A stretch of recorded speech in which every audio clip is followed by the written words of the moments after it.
ഫൗണ്ടനും water ഫൗണ്ടനിലും ഒക്കെ നമ്മൾ ball balance ചെയ്യുന്നത് പലപ്പോഴായിട്ട് കണ്ടിട്ടുണ്ടായിരിക്കും. അപ്പം ഞാനൊക്കെ അത് കൂടുതൽ കണ്ടിട്ടുള്ളത് ഈ ചിൽഡ്രൻസ് പാർക്കിലൊക്കെയാണ്. പിന്നെ എൻ്റെയൊക്കെ ചെറുപ്പത്തിൽ കുട്ടികൾ ഇങ്ങനെ മുകളിലേക്ക് ഊതിയിട്ട് ഒരു എയർ ഫൗണ്ടൻ ഉണ്ടാക്കും. എന്നിട്ട് അതിൻ്റെ മുകളിൽ എന്തെങ്കിലും മുത്തോ അല്ലെങ്കിൽ ചെറിയ ബോളൊക്കെ വെച്ചിട്ട് ബാലൻസ് ചെയ്യുന്നത് ഞാൻ കണ്ടിട്ടുണ്ട്. അപ്പോൾ ഞാൻ ഇത്ര നാൾ വിചാരിച്ചിരുന്നത് ഈ എയർ ഫൗണ്ടൻ ബാലൻസ് ചെയ്യുന്നതും അതുപോലെ തന്നെ വാട്ടർ ഫൗണ്ടൻ ബാലൻസ് ചെയ്യുന്നതും ഒരേപോലെ തന്നെയാണ്, ഒന്ന് തന്നെയാണെന്നാണ് വിചാരിച്ചത്. എയറിന് പകരം വെള്ളം ഉപയോഗിക്കുന്നു, അത്ര മാത്രമാണ് ഒരു ഡിഫറൻസ് എന്നാണ് ഞാൻ വിചാരിച്ചിരുന്നത്. പക്ഷേ ഈ അടുത്താണ് എനിക്കൊരു കാര്യം മനസ്സിലായത്. ഈ എയർ ഫൗണ്ടനിൽ ബോൾ ബാലൻസ് ചെയ്യുന്നതും അതുപോലെ തന്നെ വാട്ടർ ഫൗണ്ടനിൽ ബോൾ ബാലൻസ് ചെയ്യുന്നതും തമ്മിൽ വളരെ ഡിഫറൻസ് ഉണ്ട്. അപ്പോൾ അതെങ്ങനെയാണെന്നുള്ളതാണ് നമ്മൾ ഇന്നത്തെ വീഡിയോയിൽ കാണുന്നത്. അപ്പോൾ എയർ ഫൗണ്ടനിലും വാട്ടർ ഫൗണ്ടനിലുള്ള ബോൾ ബാലൻസിങ്ങിലുള്ള പ്രധാനപ്പെട്ട വ്യത്യാസം എന്ന് പറയുന്നത്, എയർ ഫൗണ്ടനിൽ നമ്മൾ ബോൾ ബാലൻസ് ചെയ്യുമ്പോൾ ബോൾ എയർ ഫൗണ്ടൻ്റെ നേരെ മുകളിലാണ് വരുന്നത്.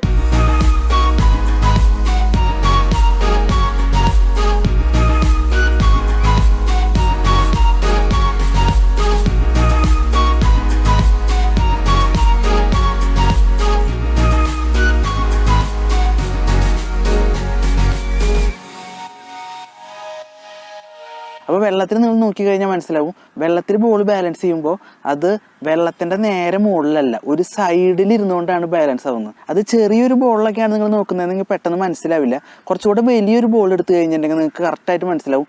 ആ ബോളിൻ്റെ സൈഡിലുള്ള ആ സർഫസിൽ തൊട്ടിട്ടാണ് ആ ബോൾ ബാലൻസ് ആവുന്നത്.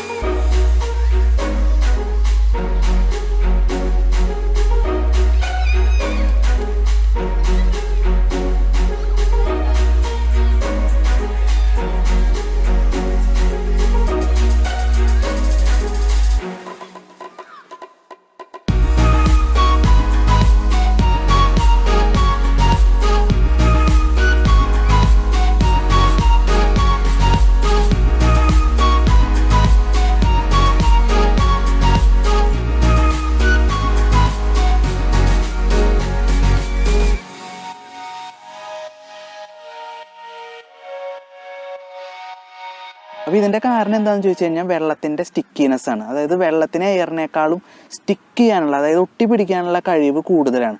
അപ്പോൾ ശരിക്കും പറഞ്ഞു കഴിഞ്ഞാൽ വെള്ളം ഈ ബോളിൻ്റെ സർഫസിൽ ഒട്ടിപ്പിടിച്ചുകൊണ്ടാണ് ഈ ബോളിനെ ബാലൻസ് ചെയ്യുന്നത്. അതേപോലെ തന്നെ മറ്റൊരു കാരണം എന്ന് പറയുന്നത്, ഈ ബോൾ വളരെ സ്പീഡിൽ സ്പിന്ന് ചെയ്യുന്നത് നമുക്ക് കാണാൻ പറ്റും. അപ്പോൾ ആ സ്പിന്ന് ചെയ്യുമ്പോൾ ആ ബോളിൽ നിന്ന് വെള്ളം പുറത്തേക്ക് തെറിക്കുന്നത് കാണാം.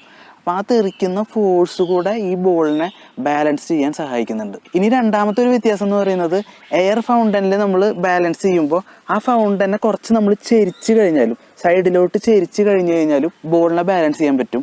കാരണം എന്താണെന്ന് വെച്ച് കഴിഞ്ഞാൽ എയർ വരുമ്പോൾ ബോൾ അതിനൊരു തടസ്സം സൃഷ്ടിക്കുകയാണല്ലോ ചെയ്യുന്നത്. അപ്പോൾ ഈ എയർ ഫൗണ്ടൻ്റെ ഷേപ്പ് എന്ന് പറയുന്നത് ഒരു കൈ കൊണ്ട് ബോളിനെ പിടിച്ചിരിക്കുന്ന പോലെയുള്ള ഷേപ്പായിരിക്കും.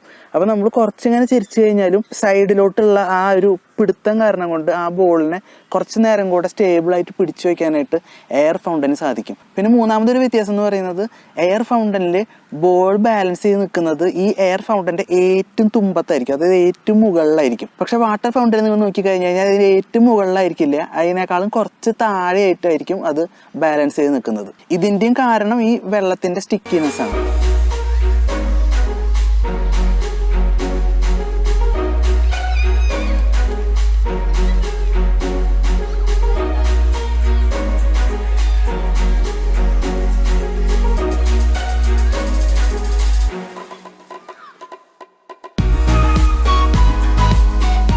ഇനി മറ്റൊരു പ്രത്യേകത നോക്കിക്കഴിഞ്ഞാൽ അത് വളരെ ഇൻട്രസ്റ്റിംഗ് ആയിട്ട് എനിക്ക് തോന്നി.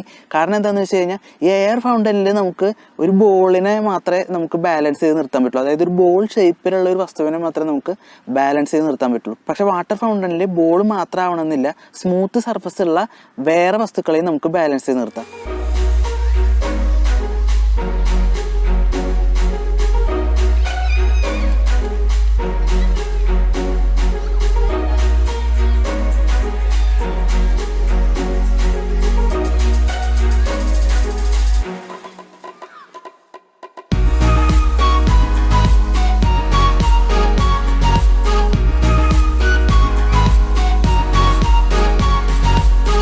സത്യം പറഞ്ഞു കഴിഞ്ഞാൽ എയർ ഫൗണ്ടനിലും അതുപോലെ തന്നെ വാട്ടർ ഫൗണ്ടനിലും ബോൾ ബാലൻസ് ചെയ്യുന്നത് ഇത്രയും ഡിഫറൻസ് ഉണ്ട് എന്നുള്ള കാര്യം എനിക്ക് അറിയില്ലായിരുന്നു. അതെനിക്കൊരു പുതിയ അറിവായിരുന്നു. അപ്പോൾ അത് നിങ്ങളായിട്ട് ഷെയർ ചെയ്യാമെന്ന് വിചാരിച്ചു. ഇന്നത്തെ വീഡിയോയിൽ ഞാൻ ഒറ്റയ്ക്കല്ല, എന്നെ ഹെൽപ്പ് ചെയ്യാനായിട്ട് 2 പേര് കൂടെ ഉണ്ട്. അപ്പോൾ എൻ്റെ ചേച്ചിയുടെ മക്കളാണ്. അപ്പോൾ അവരും ഇങ്ങനെയുള്ള കാര്യങ്ങളിൽ ഇൻട്രസ്റ്റഡ് ആണ്.